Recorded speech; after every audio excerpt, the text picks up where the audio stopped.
اقبال کے شاہینوں، اقبال کے کلندروں، اقبال کے مرد مومنوں، مشن آف اقبال چینل میں آپ سب کو خوش آمدید۔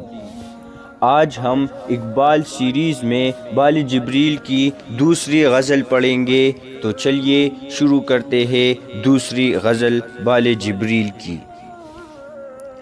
اگر کجرو ہے انجم آسماں تیرا ہے یا میرا، مجھے فکر جہاں کیوں ہو جہاں تیرا ہے یا میرا۔ اگر ہنگامہ ہائے شوق سے ہے لامکا خالی، خطا کس کی ہے یا رب لامکا تیرا ہے یا میرا۔ اسے صبح ازل انکار کی جرأت ہوئی کیوں کر، مجھے معلوم کیا وہ رازدہ تیرا ہے یا میرا۔ محمد بھی تیرا، جبرائیل بھی، قرآن بھی تیرا، مگر یہ حرف شیریں ترجمہ تیرا ہے یا میرا۔ اسی کو کب کتابانی سے ہے تیرا جہاں روشن، زوال آدم خاکی ضیا تیرا ہے یا میرا۔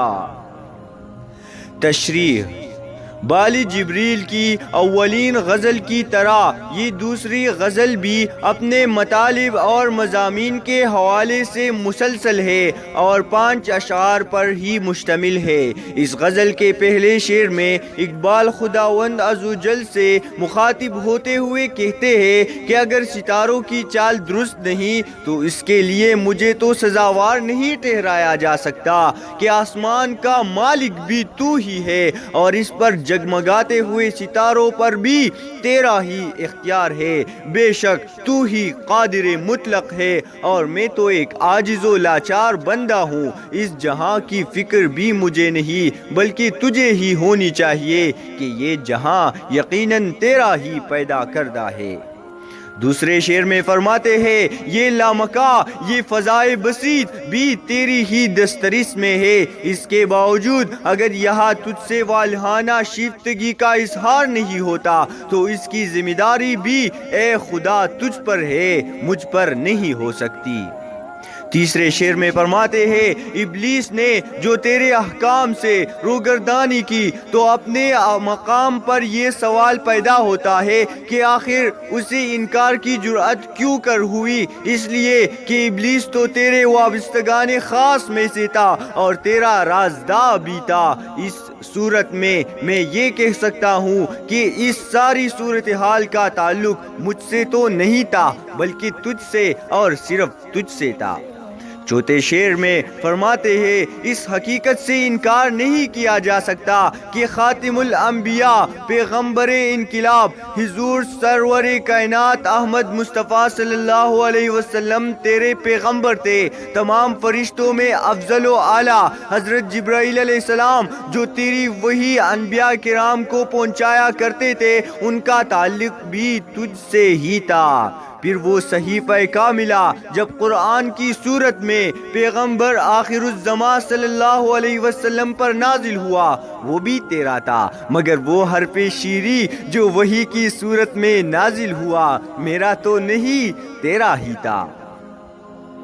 آخری شعر میں فرماتے ہیں، کائنات میں انسان کی حیثیت اس تابندہ ستارے کی طرح ہے جس سے سارا جہاں منور ہوتا ہے اور یہ روشنی تیری شناخت کا سبب بنتی ہے۔ چنانچہ اگر یہی انسان زوال سے دوچار ہو تو اس میں نقصان تیرا ہی ہے، میرا نہیں۔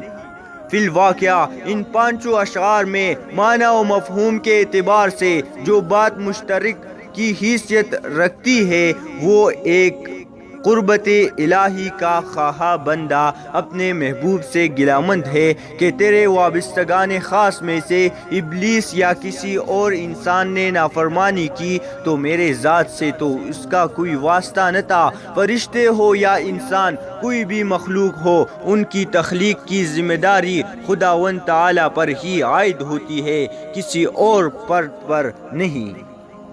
ویڈیو اگر پسند آئی ہو تو اس سے زیادہ لائک اور شیئر کریں اور اقبال کے پیغام کو عام کرنے کے لیے ہمارے چینل کو سبسکرائب کریں۔